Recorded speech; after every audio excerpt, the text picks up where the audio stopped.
Assalamualaikum warahmatullahi wabarakatuh. Kepada yang terhormat Bapak Dr. Yudi Kusurojati, SE MPA, selaku dosen pengampu perilaku konsumen.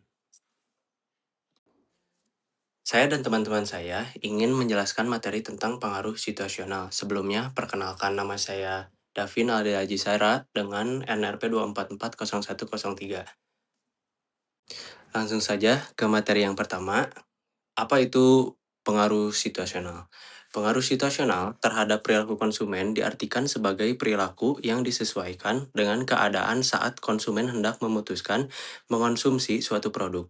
Faktor situasi termasuk sebagai stimuli karena sifatnya yang terlepas sama sekali dari konsumen dan atribut produk. Selanjutnya, faktor-faktor yang mempengaruhi keputusan pembelian konsumen dibedakan ke dalam dua kategori besar, yaitu yang pertama adalah faktor situasional.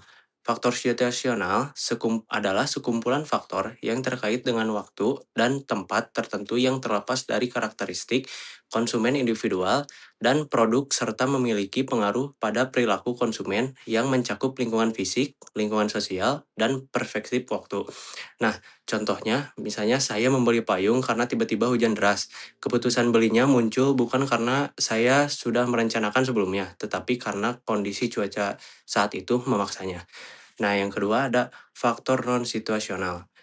Faktor non-situasional merupakan karakteristik yang umum dan stabil dari produk, yang mencakup kualitas produk dan keragaman produk atau barang dagangan. Nah, contohnya, saya ketika membeli payung tetap memilih merek Fulton karena menurut saya, kualitasnya bagus dan sudah terbukti tahan lama. Ini faktor non-situasional karena keputusan memilih merek didasarkan pada karakteristik produk yang stabil seperti kualitas dan citra merek, bukan karena kondisi saat itu. Nah, selanjutnya ada 3 tipe situasi atau asail. Asael mengemukakan ada 3 tipe situasi yang mempengaruhi konsumen, di mana masing-masing situasi tersebut mempunyai pengaruh yang berbeda berdasarkan tempat dan waktu tertentu.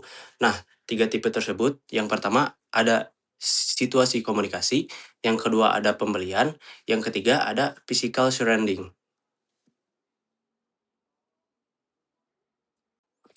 Nah, di sini ada situasi komunikasi.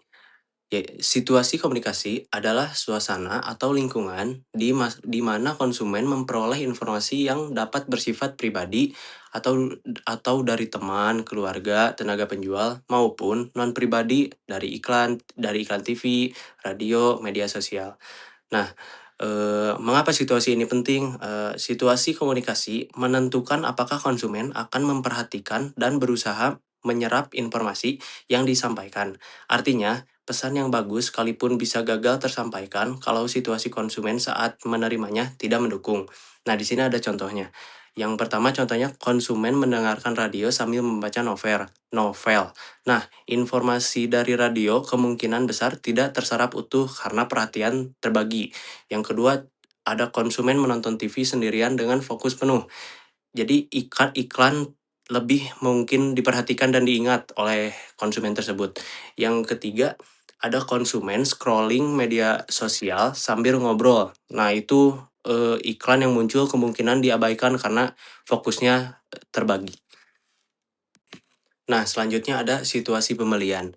Situasi pembelian adalah lingkungan atau suasana yang dialami konsumen ketika membeli produk dan jasa. Nah, misalkan ketika konsumen berada di bandara, ia mungkin bersedia membayar sekaleng soda beberapa saja harganya ketika haus. Sementara di swalayan, ia lebih sensitif terhadap harga soda tersebut.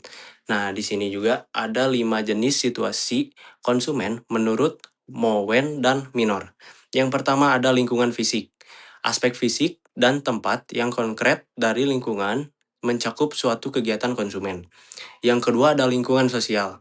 Pengaruh orang lain terhadap konsumen dalam suatu kegiatan konsumen. Yang ketiga ada waktu.